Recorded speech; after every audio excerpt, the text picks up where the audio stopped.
Hello everyone, welcome to Kapoor classes.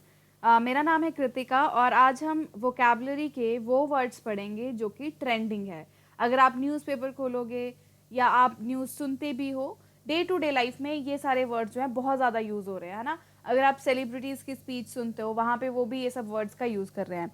तो आज हम देखेंगे इन नए वर्ड्स का क्या मतलब होता है, ठीक है। तो आज के ये वर्ड्स की मैंने लिस्ट बनाई हुई है। तो आज का हमारा बहुत ही इंटरेस्टिंग सेशन रहने वाला है जिसमें हम पढ़ेंगे ट्रेंडिंग वोकैबुलरी। तो ज़्यादा टाइम न लेते हुए स्टार्ट करेंगे हम अपनी आज की वीडियो और एक एक करके इन सभी वर्ड्स का मतलब देखेंगे और इनकी प्रोनाउंसिएशन क्या है वो चेक करेंगे। तो पहला वर्ड है हमारे पास फैशिज्म। तो फैशिज्म क्या होता है? ये एक ऐसा सिस्टम है गवर्नमेंट का जो डिक्टेटरशिप जिसे हम कहते हैं ना, तो डिक्टेटरशिप वाला जो सिस्टम है उसी को हम फैशिज्म कहते हैं। मतलब इसमें क्या होता है कि सारी की सारी जितनी भी आप कह सकते हो कि पावर होती है वो किसके पास होती है? सिर्फ एक डिक्टेटर के पास होती है जो कि पूरे देश को चलाएगा, पूरी कम्युनिटी को चलाएगा, ठीक है। अब वो लोग क्या करते हैं, अब जो डिक्टेटर होता है वो किसी एक पर्टिकुलर चीज़ को ही जो है सपोर्ट करता है और बाकी सब चीज़ों के अगेंस्ट हो जाता है। अगर मैं बात करूं जैसे पुराने टाइम की, तो आपने एडोल्फ हिटलर का नाम सुना ही होगा। तो एडोल्फ हिटलर जो थे उन्होंने डिक्टेटरशिप जो है स्टार्ट की थी, है ना। तो फेशिज्म वर्ड वहीं से आया है। इसका मतलब क्या है? A government system led by a dictator having complete power, forcibly suppressing opposition and criticism and emphasizing an aggressive nationalism and often racism। तो इसमें क्या है, जो डिक्टेटर है वो कुछ चीज़ों को सपोर्ट करता है और पूरे तरीके से जो भी ऑपोजिट पार्टी है या जो भी उनको क्रिटिसाइज करने वाले लोग हैं उनको वो क्या करते हैं, दबा के रखते हैं। और इस चीज़ में अगर हम देखें, जब भी डिक्टेटरशिप होती है जहाँ पे कोई एक ही पर्सन पूरा शासन चला रहा है, तो वहाँ पे एक एग्रेसिव नेशनलिज्म होता है, एक राष्ट्रवाद होता है, लेकिन वो अलग ही तरीके का होता है कि एक पर्सन के कहने पे ही सब कुछ होता है। और वो वहाँ पे रेसिज्म की भी स्टार्टिंग हो जाती है कि फॉर एग्जांपल आपको आप अगर मैं बात करूँ, आपने देखा होगा कि डिक्टेटरशिप में आपको कह दिया जाता है कि सब जो है वो इसी तरह के हेयर कट रखेंगे, ऐसे ही कपड़े पहने जाने चाहिए, एजुकेशन सिस्टम ये होना चाहिए, लड़कियों के लिए ये रूल है, लड़कों के लिए ये रूल है। तो इस तरह के जो गवर्नमेंट का सिस्टम है उस सिस्टम को हम क्या कहते हैं? फेशिज्म। नेक्स्ट वर्ड है रेशिज्म। अब रेशिज्म भी आपने सुना होगा। तो रेसिस्ट वर्ड बहुत ज़्यादा सुनते हैं आप लोग, है ना, आजकल। तो रेसिस्ट कौन होते हैं? जो डिस्क्रिमिनेशन करते हैं on the basis of colour, caste, है ना, रिलीजन या फिर जेंडर। तो रेशिज्म क्या है? ये एक ऐसा सिस्टम है जहाँ पे लोग जो हैं दूसरे लोगों को जज करते हैं या उनसे डिस्क्रिमिनेशन करते हैं, भेदभाव करते हैं। किस बिहाफ पे? हो सकता है उनके एथिकल ग्रुप के हिसाब पे, हो सकता है वो माइनॉरिटी मेजॉरिटी के हिसाब से उनके बीच में डिस्क्रिमिनेशन हो रही हो, या फिर जेंडर के हिसाब से हो रही हो, कलर के हिसाब से हो रही है, काला गोरा।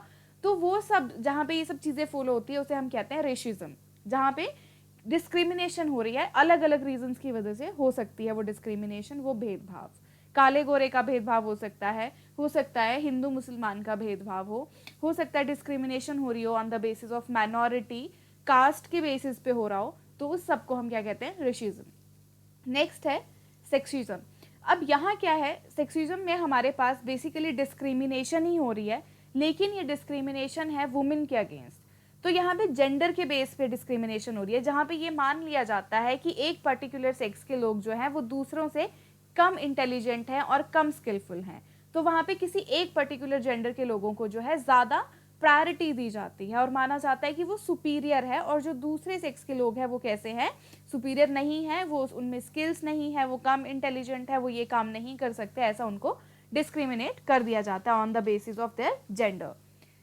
नेक्स्ट है हमारे पास प्रेगमेटिक।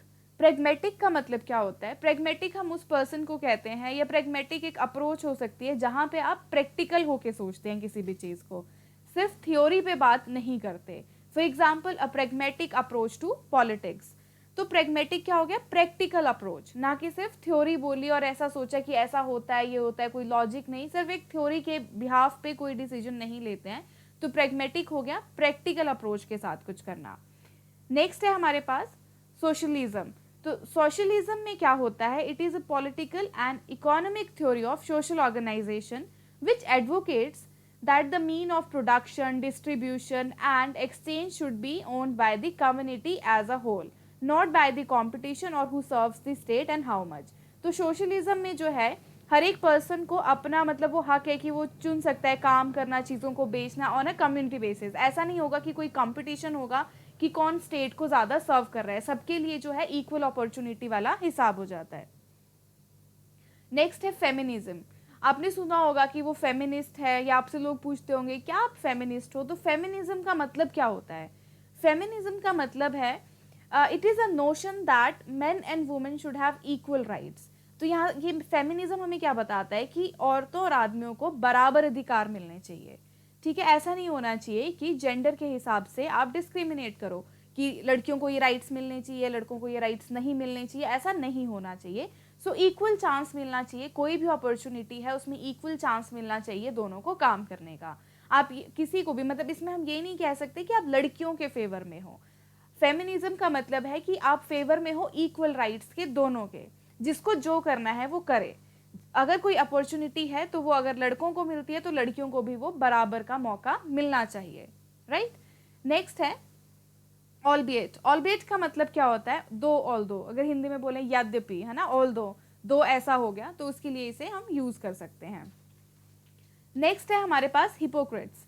हिपोक्रेट्स क्या होते हैं? वो लोग जो कहते हैं कि वो एक पर्टिकुलर मोरल बिलीफ्स पे विश्वास रखते हैं, लेकिन जो उनके काम होते हैं वो उसके ऑपोजिट होते हैं। मतलब हम कह सकते हैं कि पाखंडी लोग जो आपको कहें कि आपको ऐसा करना चाहिए, ये चीज़ अच्छी नहीं है, ये चीज़ ऐसी होनी चाहिए, लेकिन उनके वर्ड्स ही वर्ड्स हैं, उनके एक्शंस जो हैं वो बिल्कुल उसके ऑपोजिट हैं। जब अपने ऊपर बात आती है तो वो उन चीज़ों को फॉलो नहीं करते हैं। ऐसे लोगों को हम क्या कहते हैं? हिपोक्रेट।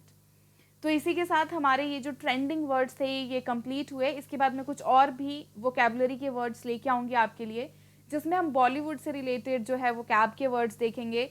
कॉफ़ी विद करण अगर आप देखते हो तो उसमें जो वर्ड्स यूज़ किए जाते हैं वोकैब के नए, उनके मीनिंग देखेंगे, कहाँ उनका यूज़ हो सकता है, और फिर हम इस तरीके से बहुत सारे ट्रेंडिंग वर्ड्स को जो है कवर करेंगे। अगर आपको आज की वीडियो अच्छी लगी और आपको समझ में आया, कुछ नया सीखने को मिला, तो चैनल को सब्सक्राइब ज़रूर करना, वीडियो को लाइक ज़रूर करना और अपने फ्रेंड्स के साथ ज़्यादा से ज़्यादा शेयर करना। मिलते हैं हमारी नेक्स्ट वीडियो में, तब तक के लिए thank you and bye bye.